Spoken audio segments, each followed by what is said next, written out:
Sunday. Side by side at the microphone from the green light to the speed trap, Ray Garino and Joe D calls them as they seize them, and you better believe them. Hear relevant news, biased opinion, and outright nonsense regarding every aspect of automotive culture. Gasp! It's mechanical trickery never before broadcast over FCC-regulated airwaves. Thrilled to the explosive tension as Ray and Joe cuss each other down track, barrel roll across the finish line, laughing at certain disaster as they shake hands with the devil. All that and so much more at high noon this Sunday on the Motormouth Radio Hour. Call in and speak live with the Wizards of Speed and the Live Feed, Ray Garino and Joe D. Bring the whole family. Kids under 12 get in free every Sunday at noon on WHPC. Take the Hempstead Turnpike to the Meadowbrook Parkway and look for the no parking on the expressway and no express service on the Parkway sign. Go right on Highway 24 to Garden City. $2 all-day parking includes pit pass. All righty, folks, you have tuned in once again to Motormouth Radio, Long Island's only automotive talk show, with your host, Ray Guarino. Chris Switzer on the other side of the mic and shop bench with me. Good morning, Chris. How you doing? Good morning, Ray. I have something to say, Ray. Oh, boy. All right. Yes. Well, how do I usually start off these things? I go, Ray, Ray, Ray. You channel your best Tom Nelson. Ray. Right. Let me tell you something. Ray, I did something that I have not done since my early 20s. You combed your hair. No. I rebuilt a wheel cylinder. Oh, wow. All by myself, no less. Okay. There were no kids around us. There was no one playing ball in the street like usually the last wheel cylinder I rebuilt. There was no one asking me, "Hey kid, what are you doing?" None of that. I was in my garage all by myself, and I rebuilt a wheel cylinder, thinking about the old days, and I did it. So, you want to know the backstory to this? Sure. I'll try and make it brief. This is only an hour show. Here's what happened. I have had a hard time trying to get those wheel cylinders off the back of the LeBaron. They were fused together. So I said to myself, I am going to attempt to rebuild the wheel cylinders. I had already ordered 2 new ones. I'll just take the guts out of them both and rehone the ones that are seized onto the backing plate. And I started to basically hone it with a cylinder-shaped sandpaper. Right. And I know where I can see your wheels turning already. I know the question you're going to ask, but I'm moving along. Okay. So I'm doing the honing, and with the wheel cylinder on the car. The driver's side came out very well. I put everything together. I lubed up the rubber pieces with brake fluid as a lubricant, fit it all together right there. It looked beautiful. Right. Then I went to go do the passenger side. So I pop off the dust caps, and what do I find but a seized cylinder? I had to get in there with a pair of vice grips and yank the thing out like a bad wisdom tooth. Wow. And I'm looking at it, and this is rusty mess. So this thing hadn't operated in years. But, of course, as I start honing, I see all the pits and this and imperfections in the cylinder itself. I'm like, that's not good. And then, of course, what sealed the deal was a ridge. A ridge had appeared at the bottom of the cylinder, and I said, maybe it's just a black spot on the metal. Oh no. I ran a screwdriver just along it, just to run it along, and it was like going over a blip on a sidewalk, like a crack in a sidewalk, clunk. I'm like, oh, that's not going to work. So what I had done previously is, because I am a scatterbrain, I had already oiled the connection between the brake line and the wheel cylinder. I only dump oil on it because I know PB Blaster is a rotten yeah, I know you don't like it. It's why I oughta type of product. Yeah. So anyway, I realized that I was completely stuck at this point, seeing the ridge on the passenger wheel cylinder. So I said, I'm going to go for broke here. I put a line wrench on the connection, and I gave it everything I got to try and turn it. And believe it or not, I got a quarter of a turn out of it. Nice. I also got a quarter of a turn out of the brake line. Just a quarter of a turn, yeah. That's what I was afraid of. But here's what I did. The brilliant individual I am, I undid the nuts that held the wheel cylinder to the backing plate and was able to spin the wheel cylinder off from the front of a locking nut against the brake line. So the nut did loosen a little bit. Well, it did. It loosened the connection between the brake line, it loosened the connection between the wheel cylinder and the nut. So I was able to get the wheel cylinder off. But the nut was still frozen onto the brake line. Okay. That's when the inductor came in. Got it. This guy, 2 thumbs. Who's got 2 thumbs and a brain? This guy. Because what I did was I took the inductor and I put it over that. I was able to get the inductor completely around the frozen nut. And I heated it up a little bit and I got out of the way because brake fluid is flammable. Yeah. And I had a fire extinguisher right there just in case. But I heated it up a little bit and then I was able to free the nut. And it worked. So I was able to take everything apart. From the old cylinder. That one I didn't know. That was the driver's side. I'm getting ahead of myself here. But the passenger side, I was able to replace it with a new cylinder and put it all together. So I was very pleased. Was that, just clue me in, is that piece of line, was that reusable or is that? Yeah. It is? Yeah. Okay. It wasn't distorted in any way. It was not distorted. I checked it. It's good. So now here's the hard part was I had to go over to the driver's side with the rebuilt cylinder and do the same thing. Yeah. So I know the question you were going to ask is, the debris is all going into the hole from the sanding. And I was thinking of you as I'm sanding. I'm like, Ray is going to ask me. I'm running that sandpaper back and forth. He said, I know you're going to get into your Ray mode, your dad mode. You're going to go, well, son, there's debris in there. And that debris will cause a problem with the rubber boots. And I know what you do. But this time you didn't have to. Why? Because I was able to free the driver's side wheel cylinder and spin that off the same exact way, get the inductor on, the same routine, and I freed the nut on the brake line there. So now I have 2 new wheel cylinders. So the rebuilt cylinder on the driver's side lasted all of about maybe 2 days. That's what I was going to. Now I was going to ask. I guess it's a good lesson just in practice. But why would you rebuild the cylinders when you had new ones on the way? Well, no, I had the new ones in my hand. I couldn't even better. I couldn't free them. I couldn't take the wheel cylinder off. Right. And I didn't want to ruin the brake line. We talked about this on the last show. I wasn't going to rebend a new line. I wasn't going to do it. It was like in my head, I'm like, no. People, you see, anybody listening doesn't understand this, but the people who know you will know that you will get stuck on one point just like that. And that becomes the wall of China. And nothing is going to change because of that fact. So, I mean, I get it. I know. You give it that Vulcan brain thing. Yeah.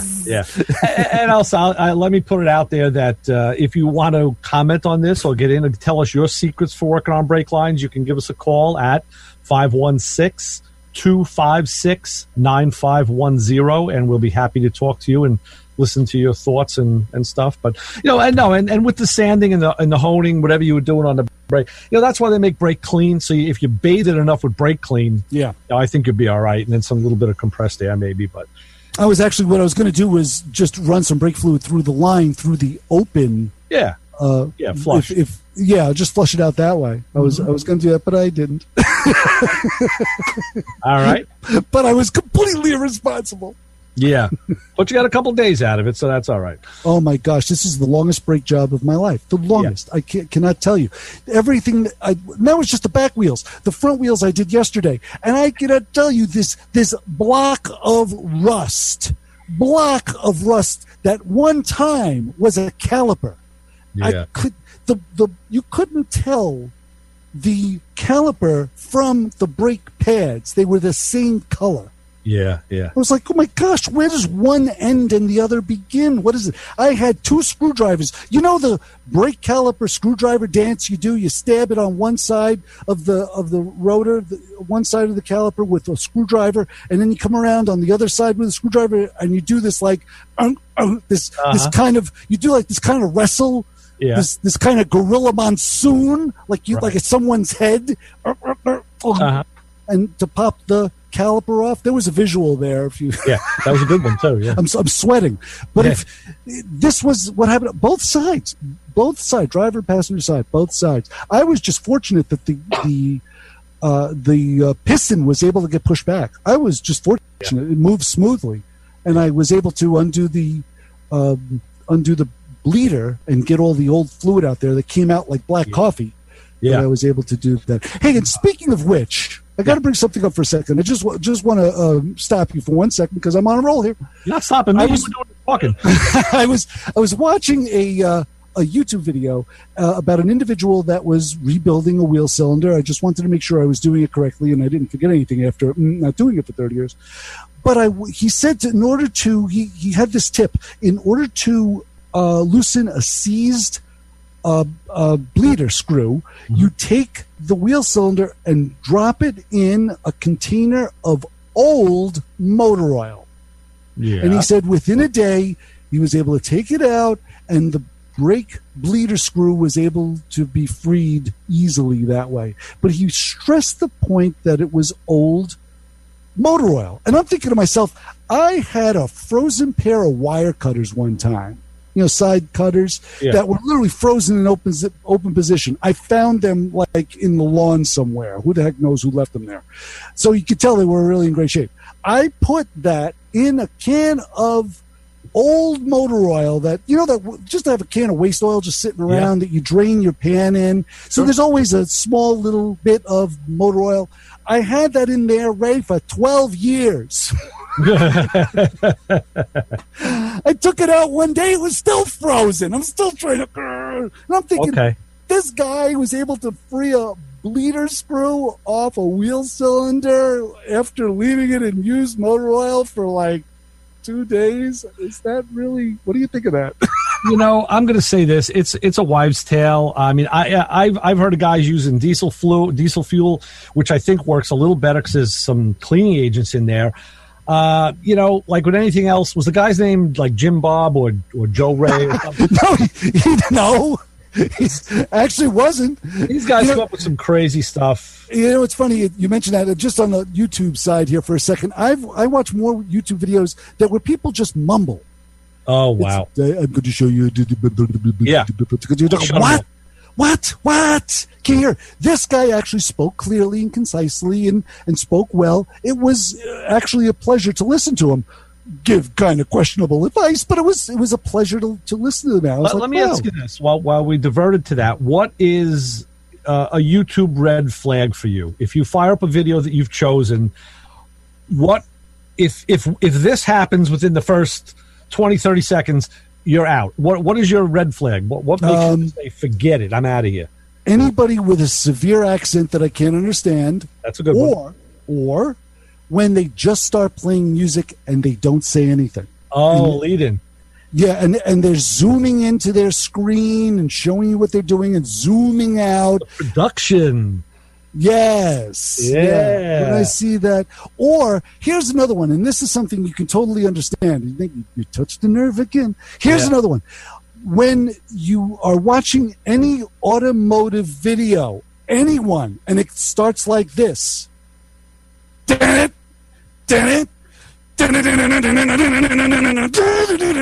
like off. Right. The heavy metal. You don't want to hear it. I don't want to hear it anymore. I want to hear, like, I don't know, give me a flute. Give me a flugelhorn. Give me an accordion.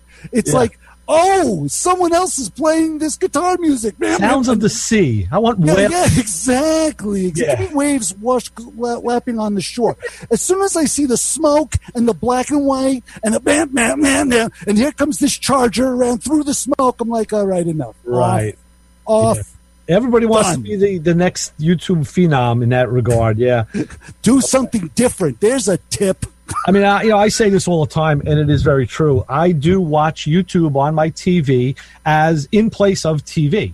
When there's nothing on TV, I switch to YouTube, and I have a big list of people I subscribe to. And then I just go to the Home tab, which is the things that are recommended for me based on my viewing, and then I see other stuff, and I use it as in place of TV. What's killing me now is they're adding a lot more ads. Yes. A lot of them, and that's getting to be, I think there's a way you can pay Yeah, that's the whole idea.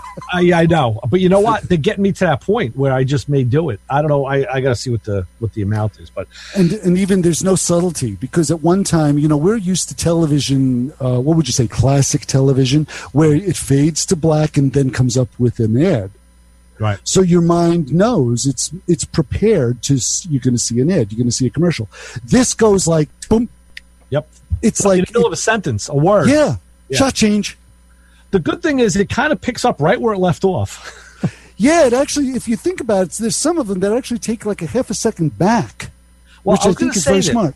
There's a guy that I watch, Jamel Jamal, or Jamel A.K. Jamal. He's a black fella, and he does reaction videos to classic music, to classics, not classic as in like Beethoven, but classic rock songs. Reaction? Yeah, well, it's a big thing now. Reaction videos are a big thing. There was a girl that popped up I was watching, and a girl kind of like, my daughter's age, who again she'll put on the headphones and listen to, say, Boston, long time. It's the first time she's ever heard it. So it's her reaction to that song, someone of her age at this time giving the reaction. But this guy Jamel does it, and he's got a much broader music base, and he has some really good reaction, some facial reactions and some musical reactions too. There's two college kids I watched that do the same thing. Two college really guys. Yeah. So you have a ton of time on your hands, my son. Yeah. But Jamel, what he does, I don't know what software he uses, but when he'll usually show the video, if there is a video with it. Sometimes it's just maybe lyrics if there isn't a good video available. So the video will be playing, and what he'll do is you'll see him come down and pause, and he'll be like, oh no, I got to talk about this. He'll come live and tell you what his reaction is. Right. And then when he hits the button again, that video goes back like 5 seconds or so. So you kind of get to repeat a little bit, so you kind of get right back up to speed where you were. You don't miss an interaction. So that's cool software. I don't know what that is, but it's neat stuff. Yeah, you got me there. I'm just amazed at what you're telling me, that people actually watch reaction videos. Oh, yeah. I always said, and this is something just to get off the subject completely, I always said that my wife and I should have a reaction show to watching HGTV, because we watch HGTV like it's a sporting event. Okay. I don't know if anybody does this, but they'll do the reveal. They redid the whole kitchen in someone's house, and they pan across it, and both of us will start screaming like we're watching our favorite football team, going, "Look at that backsplash! That backsplash is awful! What is wrong with these people? You don't paint cabinets that color? Are you crazy? A brick floor in the kitchen? Are you nuts?" Yeah. But I love those French doors. This is what we're doing now, and it's pathetic. Well, I'll tell you what else is pathetic. If you're not following us, if you're listening to us and not following us, it's pretty pathetic. You should get onto your computer or device and follow us on all the social media platforms, of course, on the web and on Twitter and Facebook. It's Motormouth Radio and .com, if you will. And on Instagram, it's Joe's favorite, real __ Motormouth.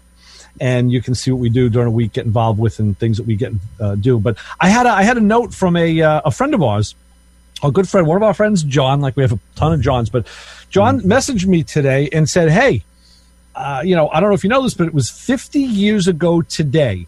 We started the show." No, it feels like it. But this date in 1970 was a day that our recently departed friend Bernie Shacker at National Speedway out in Center Moriches had 3 perfect rounds of racing. Really? Which is something that's something of an accomplishment. So wow, 50 years ago today that happened. So we remember, and we have a video up on Motormouth Videos on YouTube. Speaking of YouTube, where you can see our recent tribute to Bernie, and this is just a nice little adjunct to that. So thank you, John, for that tidbit. Yeah, very cool. Very cool. Yeah. Wow. So yeah. So 516. Well, go ahead. I'm sorry. I was going to roll the number out. 516-256-9510. That's the phone number to get a hold of us, like they used to say in the old days on WXLO. Yeah. Write it down. Right. Exactly. Another thing I was just watching this morning on YouTube was it was the Sounds of Chicago. I've been in this pattern the band Chicago Transit Authority is one of my favorite all-time bands. Sure. Still is, always has been. Same here. And huge fan. So I've been watching a lot of videos on them, and one popped up, and it was like The Sounds of Chicago, whatever, from 1968, and I figured, oh, good, let me see, that's like when the first album came out. But it wasn't. It was about Chicago, the city, and they had some DJs talking about the sound of radio in that year, and the bands bands from Chicago that were making it big and making the charts with a lot of old footage. So this is the kind of stuff, I think of you when I watch it, like, this is old radio footage on YouTube now. WLS, one of the greatest stations. There's something for everybody up there. You can really have a lot of fun. And this is a wormhole you get in when you watch YouTube. It's like, oh, yeah. Mm-hmm. And I am a big fan of radio air checks. Yes. And which makes me officially weird. And a radio air check is just the sound of the jock talking. It's not the music. It's because everybody knows what the music is. It's just the sound of the jock. Right. And because I listen to my heroes and listen to the people that I've known and worked with, it's just a lot of fun to hear it and to hear how radio was then. It's like like the Lone Ranger was to our parents, I guess. That's what old radio is. Because if you think about it, I have air checks from 1970, and it just amazes me that they are 50 years old. Yeah. And I just crack up when I think of that and go, wow. I know they're old, but 50 was like 50 was like the Civil War to me. And that was 50 years ago. And now it seems like yesterday. Yeah, that's for sure. I know. Mm-hmm. So, but yeah, there's been a lot of like radio remembrances, and especially on YouTube, you'll find them, and you'll find a lot of air checks too. On YouTube. Right. Oh yeah. Oh, you can search for anything. It's very true. Very true. Yeah, and every once in a while you find one. I'll leave it on like the radio, like and just play it in whatever I'm doing, and you hear like what did President Johnson do now? Yeah. Who did he fire? You hear What's the Humphrey news. up to? Yeah. Right, exactly. Got time for to go to the phones? I think so. Let's do it. Let's go to the phones. Let's go to the fun. Let's say hi. You're on with the Motor Mouths. Happy summer, gentlemen. Hey, Bob. What's up, Robert? How are you, sir? We're good, guys. I wanted to run something by you on a short topic, and that is with the. I was watching the host from Roadkill. He does a AMS oil special. Okay. And obviously the guys are pretty knowledgeable. I guess they're from Road and Track, right? Well, first of all, there's two hosts. Well, there's a couple people associated with Roadkill. One of them I absolutely cannot stand. It's like saying Susquehanna Hat Company to me. But and he's probably the most famous of the bunch. But yeah, there's a few of them. But this was the rounder guy, and so anyway, at one time we had 8-quart pans and 7-quart pans in our cars, and the object was to keep the oil cool, or as cool as possible, cool down. Sure. Now what they did was their topic was oil wash, or fogging out the top of the block because too much oil's coming up, and it was robbing horsepower. okay. So I had to watch it twice or three times to really kind of figure in where they were bringing us. And they had huge machines. They had everything on dyno. They had everything. So they were backing out a quart at a time. Happened to be Chevy big blocks. I think I saw that a couple of weeks ago. Yeah. Right, and it was actually pretty interesting. And then I'm saying to myself, well, what's more important, keeping the oil cool and keeping oil in? Okay. I thought the object for a quart pan was to keep oil on the top end of the block. No, there's a couple things you're missing there, Bob. And what you would that was Freiberger and Steve Dulcich and the guy who runs the dyno. I forget his name, but he's a very, very well-respected dyno runner, engine builder guy. It was a great program. It was a good program. It is, but the idea of having the 8 or 7 or 8 quart oil pan is really to keep the oil pickup covered with oil. Like when the car lifts and launches, some cars, like with a front pickup, the oil goes back, the pickup gets uncovered. So you want to keep it's to keep that pickup immersed in oil at all times. That's really the idea. But didn't our pans They did talk about windage. Didn't our pants have flaps in them? No, not all did. And in that episode, they did show how they added a windage tray. Or was that might have been Uncle Tony's garage. I watch a lot of this stuff. But you hear a lot of guitars. The windage tray is also a key to keep the windage down, which is actually the turbulence that's made from the oil when it goes over the crank and the rods and robs horsepower. So there's a lot of things going on. It's not a simple science. There's a lot, but well, see, and that's the point. The point was I wanted to digest it 2 or 3 times to really get an understanding. But it was funny them backing out quarts of oil, and then the gain of horsepower was minimal, but they made their point. And lastly, then I recognized, well, the GTX 2050 it retained heat, whereas my mobile full synthetics, they don't get as hot. That oil doesn't get as hot as the other oil. Now, how do you know that? Are you measuring the temperature? Are you doing a lab test that we don't know about? You doing a taste test? Well, correct me if I'm wrong. Isn't that one of the key points for synthetic oil? They're not running as hot as conventional oil. Actually, the key point that I've always known for synthetics was lubricity, the amount of lubrication quality. That goes without saying. They talk about stiction, which is force of friction with oils. John Day is a guy who knows all about this. We've had him on the show before. That's his business is but yeah, it's really lubricity. And there's another word too. I used it on the show I think I used it with you, Chris, a while ago. Now I don't remember what it is. It's a really cool, $4 word. But yeah, there's a lot of components to go into it. It's not just one thing. It really isn't just one thing. And even with the temperature of the oil, many guys would just run an oil cooler. Even on police cars, they'd run a cooler for the power steering fluid. So that didn't. I got that. That's in this day, right? The heavy duty packages, or the police package, or the service packages, right? They all have that, right. And even differentials pack. Yes. So that's why that's my two. If you look under my car, you'd say I have a finned rear end cover. Automatic transmissions had a finned transmission pan, and they made them for the oil. Again, air passing over that is going to cool the internals. So it's like a heat sink. Exactly, right? It is a heat sink. Yes. Mm-hmm. So it's a big science, and there's a lot that goes into it. And anything you do is helpful. And they kind of proved that. By taking oil out, which was kind of like, oh my God, most people putting it in, they're taking it out. Yeah. And I didn't get to watch the end of that show because I think the week it was on that I saw it, I had to come down and start this thing off, so I didn't get to see the end of it. So I'll have to look that one up. It made sense to a large degree.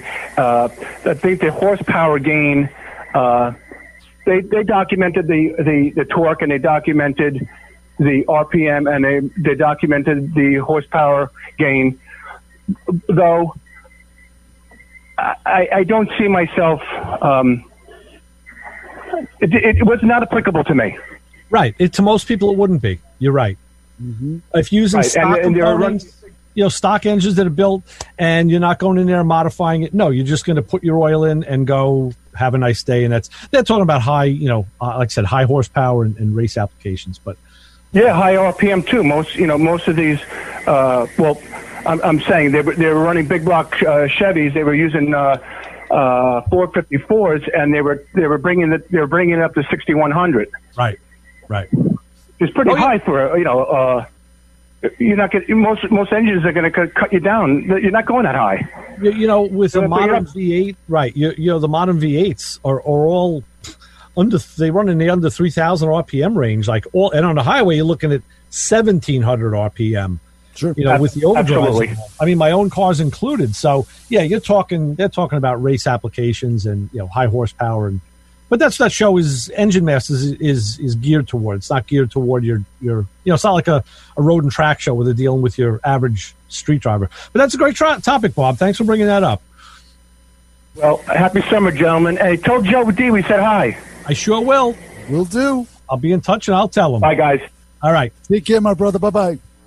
All righty, so we are up to the bottom of the hour. Chris, you know what time that is. It's time for our break, but it's also time for the venerable and vaulted Honor Group of the Hour. The Motormouth Radio Honor Group of the Hour, Ray. Thank you so much for bringing this up. And here it is. This time, if you secretly like rubber gloves. If the complaints of sweaty hands are going unnoticed or are just a sham, and if you feel like you're working on your car with just naked hands feels a little strange, well, you're weird, and you're part of the Motormouth Radio Honor Group of the Hour if you secretly like rubber gloves. Wow. And people have no idea where these I don't have any idea either where these ideas come from, but anyway. Right here on this piece of paper. We will. I know I knew I used to say, well, it was the big drive-in from Brooklyn. Plenty of time to think. I can't say that anymore. So with that, when we come back, I want to talk a little bit about the harrowing tale of working with old wiring and schematics and how the two don't always intermingle like they should. Okay. Working on an older car. I'm looking forward to this. So we will be back in a short break, just a short break for Motormouth Radio, Ray Guarino, Chris Switzer, and we'll be back in a minute. And hang on 90.3 WHPC. This show on 90.3 WHPC is brought to you by CarStar Celebrity Chase Collision, with 2 locations in Limbrook and Oceanside, who remind you that New York State law says you always have the right to choose the shop where you have your car fixed. CarStar Celebrity Chase Collision offers a full range of services, including 24-hour towing between Montauk and Manhattan, shuttle service, and they can help you with rental car arrangements if needed. We're considered an essential business and are still open, providing touchless drop-off and pickup services. And yes, se habla español. More information is available by calling 516-593-0920 or online at celebritychasecollision.com. Shake off the realities of the day, broaden your musical horizons, and embrace the diversity every Monday afternoon at 5 for 2 hours of revelations. The show offers a potently unique collection of music with an emphasis on themes and rock rarities, an occasional tour de force of blues and soul, mixed with compelling sets of folk and folk rock. I'm Steve K, and I've got the perfect soundtrack for your drive home every Monday afternoon at 5. On Revelations, right here on the voice of Nassau Community College, 90.3 WHPC. All right, we're back. Motormouth Radio. Ray Guarino and Chris Switzer on Long Island's only automotive talk show. We're talking today about all sorts of crazy stuff. Wheel cylinders, motor oil, YouTube, and lubricity, and all sorts of cool stuff. So I think it's Connecticut's only local talk show too. I still haven't found one here. If there is one, please let me know. But I still haven't found one. Because Long Island and Connecticut. Well, I guess you should maybe just start doing some searching up there. Yeah. So I want to talk to you, and you can get in touch with us. You can give us a call at 516-256-9510 and get in on the fun if you'd like. But until then, I want to talk about, I'm working on Mike's Chevelle, and I've been tasked with trying to get some of the electrical gremlins. This is at the end of the project now, fixed, get dash lights working and other things. And I got the dash going yesterday. Again, this car is screwing with my head because, Michael asked me, okay, there was something that failed, and I'll tell him, okay, it's working. How'd you fix it? And I literally have to tell him, I don't know.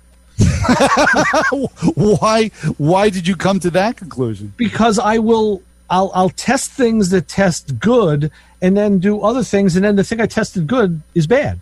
And then I'll do other things, and the thing that was bad is good again, and then something else is bad. It's like these gremlins are everywhere. And the dash lights started working, and I said, okay, I stuck. What I did is I took the switch out of my 65 Pontiac is the same switch on a 71 Chevelle except for one terminal. And the difference is you can buy one for a 71 Chevelle. You can't buy one for a 65 Pontiac. They're worth hens. They're worth like tons, What's the word you use? Unobtainium? Unobtainium, yeah.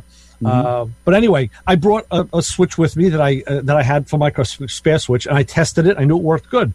Plugged it into his car. And then I stuck the test light in the green wire, which controls the dash lights. Sure. And pulled the switch out, and the test light lit up. And I moved the rheostat, and it dimmed. I'm like, okay, the test light works, but I'm not seeing the dash lights working. So, what? It goes from there to that circuit board. So where's the problem? Ground? Well, you could say that, but, then why is it working from the point of the switch where it's coming out of that wire? I mean, there is, if it would be open, you'd have open. So anyway, they started working. So we leave that as it is. Then I said, good, I'm done. I am done. And then I looked, I'm kneeling in the driver's open door, and I'm looking, and I see the right side courtesy light on that's below the dash. There's a right and a left, and there's a dome light. Sure. And they had all been working. The right side light was lit, the left side wasn't, and the dome light was out. I'm like, how'd that happen? Like, what? Huh? Again, here we go. So I'm looking at the schematics, and I know from experience, GM uses an orange and a white wire on pretty much all the interior lighting. Yes. Standard. Yes. So now what do you do when the schematic shows one thing, but you don't see that in the car? Like the light on the left side had an orange and a black wire. Like it should be. Where's the white wire? There's a white wire on the pin switch, but there should be. So now you're trying to use your best judgment and use the schematic as your guide, and it's not really helping because what you're seeing isn't what the diagram is showing you. Right. So where was the cross? Is the schematic of a different age or vintage, or did somebody change something in the car? And I would go for the latter. Yeah. Yeah. So it's problems like this that I've been fighting, and I had to leave it like that yesterday. I actually left the car with the dash lights working, and I got the dome light working again, but not the bottom lights. And you would love this, Chris. I had to the little plastic housing that holds the courtesy light under the dash. Right. I took it down because I wanted to probe it, and I took the bulb out, and then what fell out after it was a little brass button, like a mushroom head, and a spring. That's on the end of the wire. I know where it came from, and I was like, yes, no. All right, and if you look at those little brass buttons, the factory puts such a deep crimp on them, almost all the way to the other side.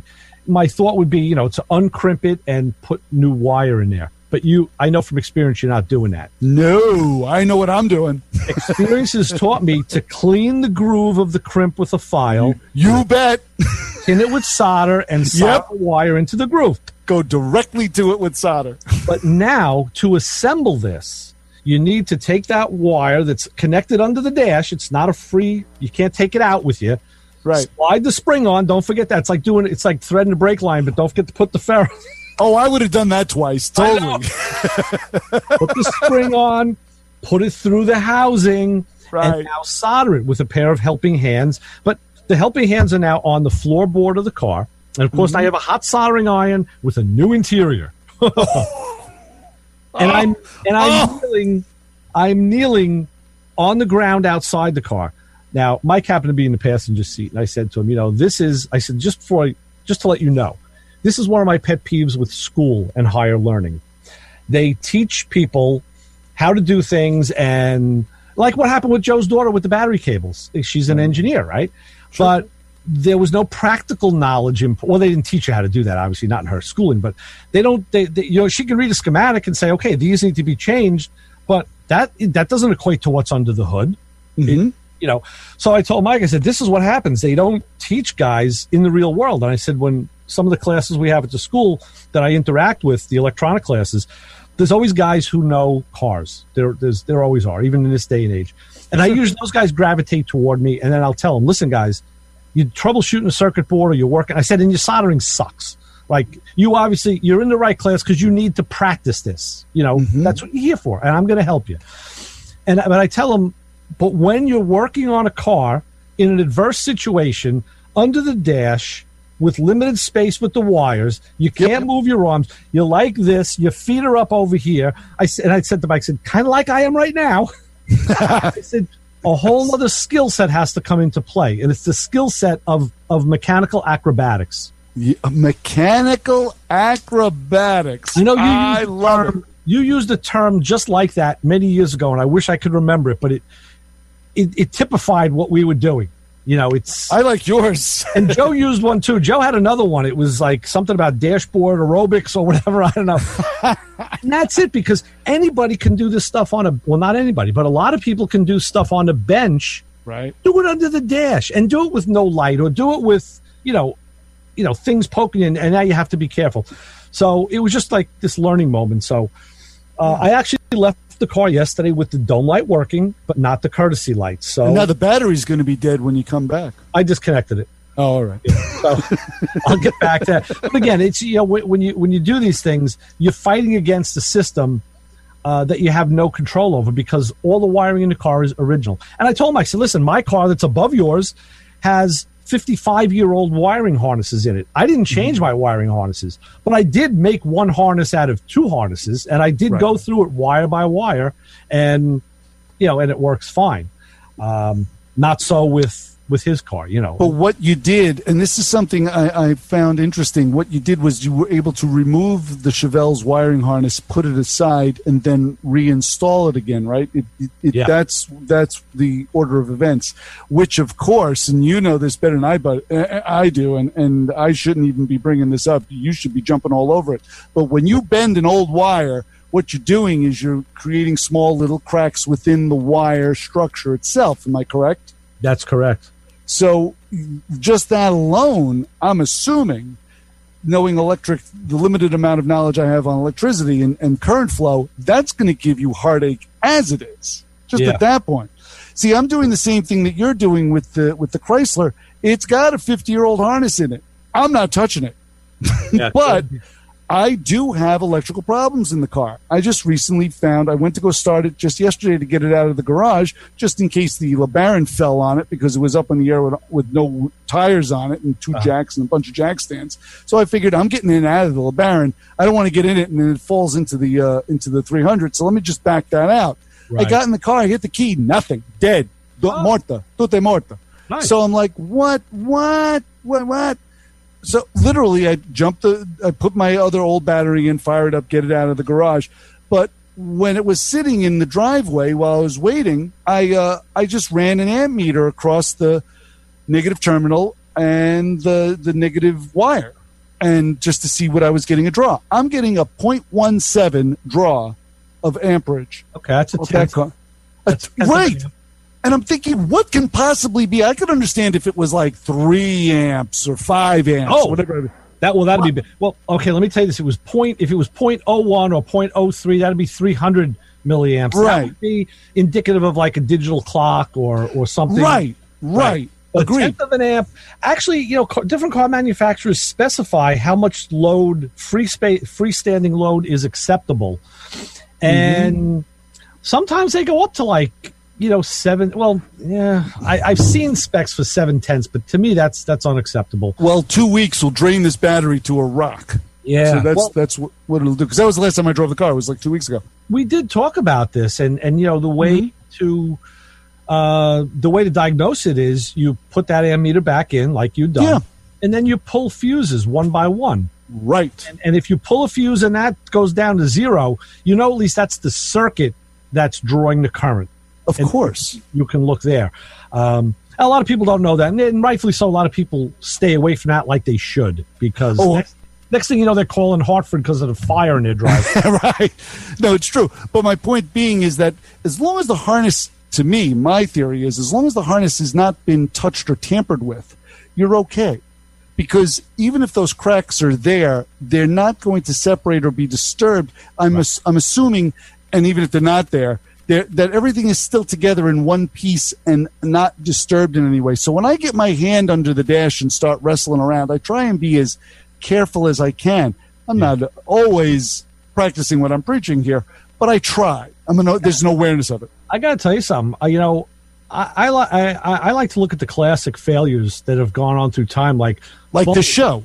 No, yeah, like this show is right. I mean, I got stuck with one years ago that I had heard about, but until it was my turn, I got caught by it. It was a bulb where the filaments actually collapsed and touched, caused it dead short, and it took days to find it. Because who the hell's going to put a bulb? Yeah, totally. By working on the Chevelle, a lot of the bulbs that were put in were new, and we all know what new means. Never ever used. Worked. Never ever worked. And I'm finding these nice 1156, 1157s with bright silver bases. They're made in China. Ooh. And let me tell you something.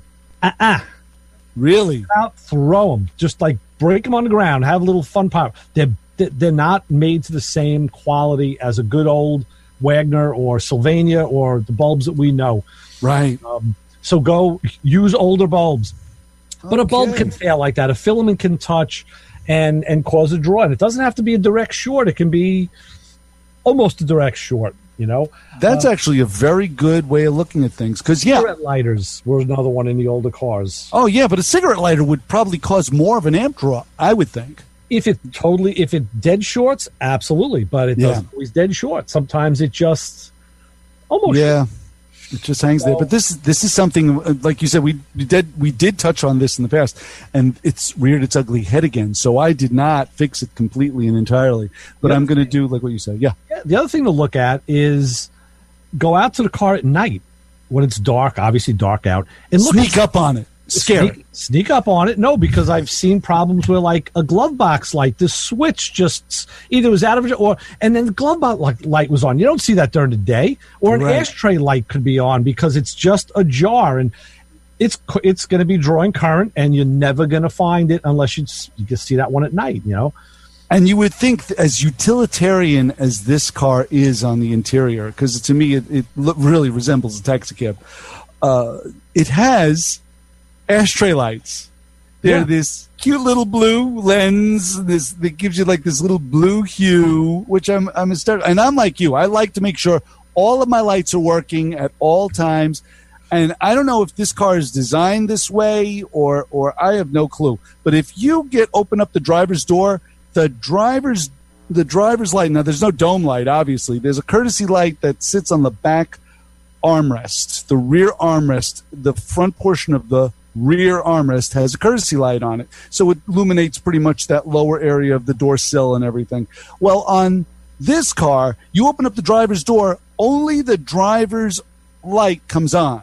Okay. Go over to the passenger side, you open up the passenger door, and only the passenger light comes on, and the courtesy light comes on under the dash, because there's a light, like a map light, basically, under the dash. So that's how that works. And I still can't figure that out. I'm wondering if that's engineered that way. Let me tell you this. I was just looking at the schematic this morning for the Chevelle. Literally, I was out on my deck with coffee looking at the schematic, and they are wired together on the Chevy. So one door opens both lights. Both lights come on, yeah. But the Chrysler, being a higher level car, may have been designed so just that light comes on for just that passenger. That may be. That sounds to me like a design flaw. Not a flaw. A designed parameter. Otherwise, because if they're done together, like normally, I'm not going to say either they both work or they don't, because the Chevelle had one working and one wasn't. Right.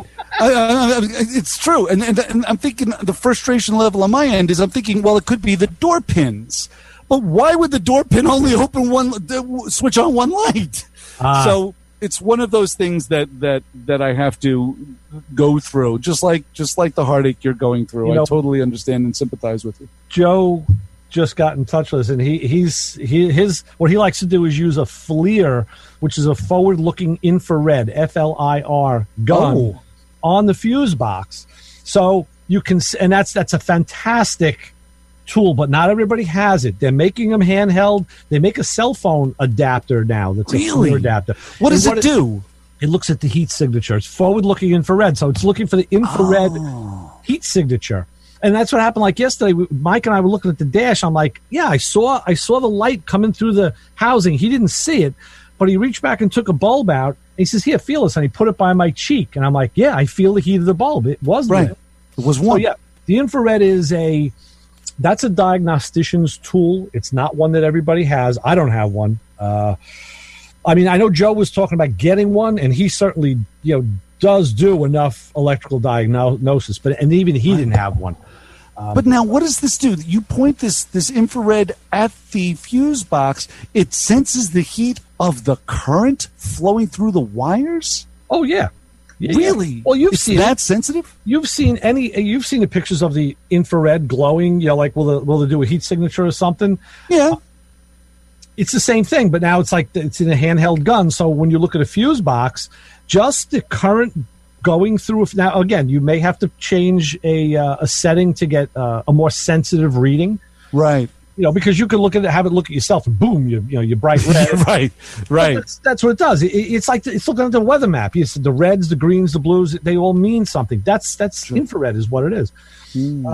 So yeah, you could probably change the sensitivity of it. And in a case where you don't have a dead short, looking for a slight draw, you may want to make the sensitivity a little higher, more sensitive. And you could look, like I said, at wires, at devices, at the fuses, and great tool. But like I said, not everybody has one. I don't. So I don't even think of that because I don't have it. Well, to me, I think the Chrysler only has about 7, maybe 8 fuses. Yeah. Well, the old barrel type. Right.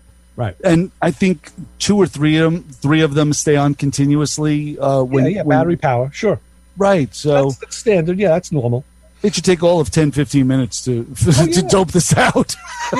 That's if it's a fused circuit. There are unfused circuits, right? In a car. I'm not sure how Chrysler did it. I don't think Chrysler is sure how Chrysler did it. They may not be, but that's when if you go online and look for the, you can Google it and look for the electrical. You'll get the information. You'll find it. It'll be on a forum, or you'll find a schematic. Yeah, well, usually you get a YouTube video and it starts off like this. Right.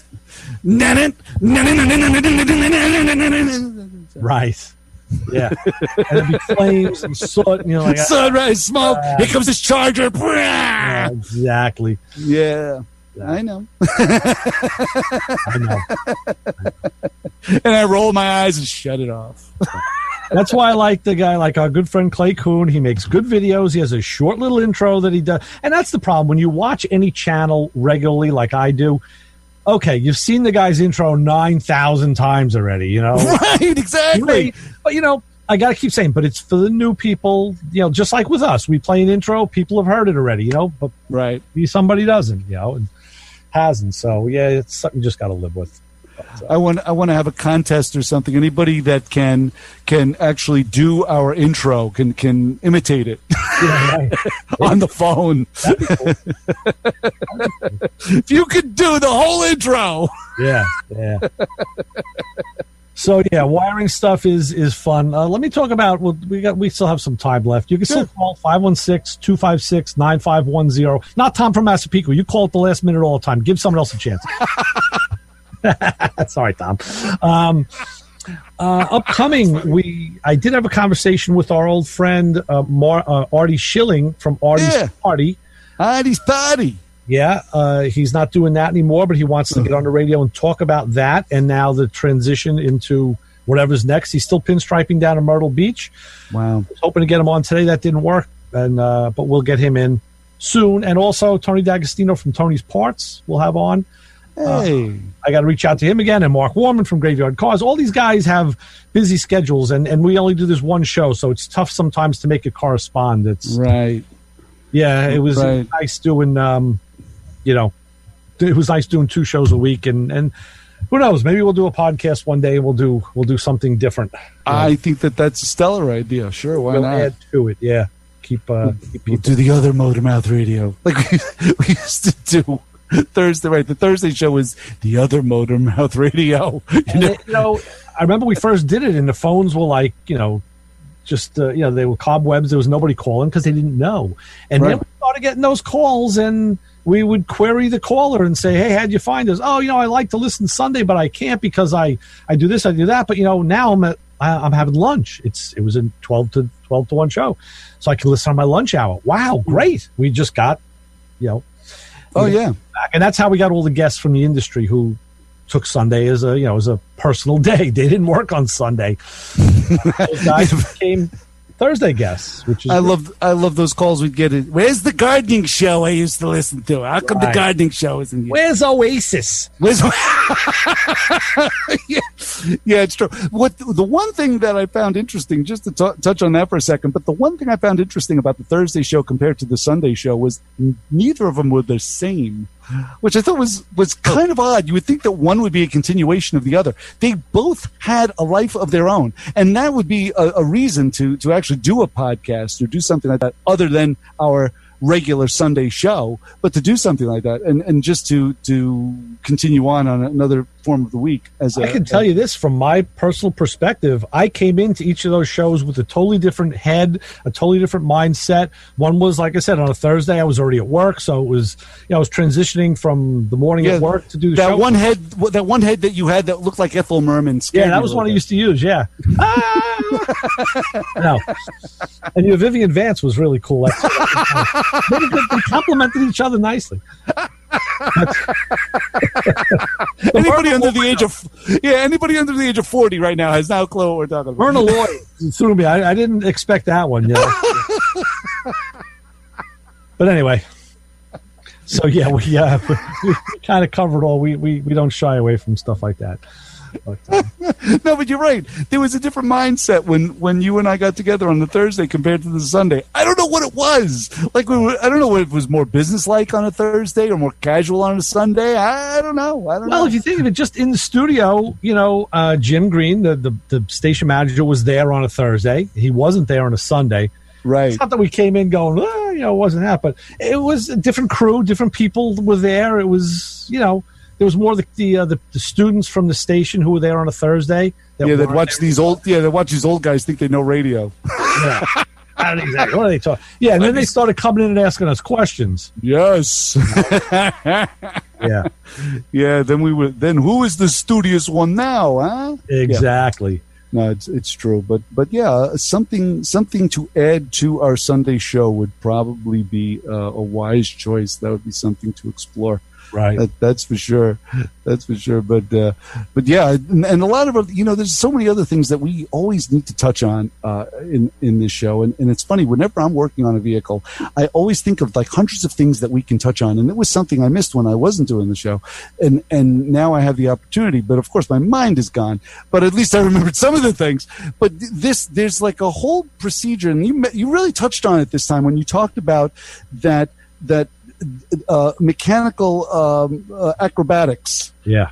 And just before how many times have you sat down to work on something on a wheel, like you take the wheel off, you sit down and get ready to work, and all of a sudden you turn around and there's like a tool that's missing. You got to get back up. You got to get the tool, come over, sit back down again, and then there's I got to get back up, go get a rag, and come back down. And there's a time and I've gotten to this point in my old age where before I even sit down once, because there's a limited amount of time I can only sit down and get up nowadays. Right.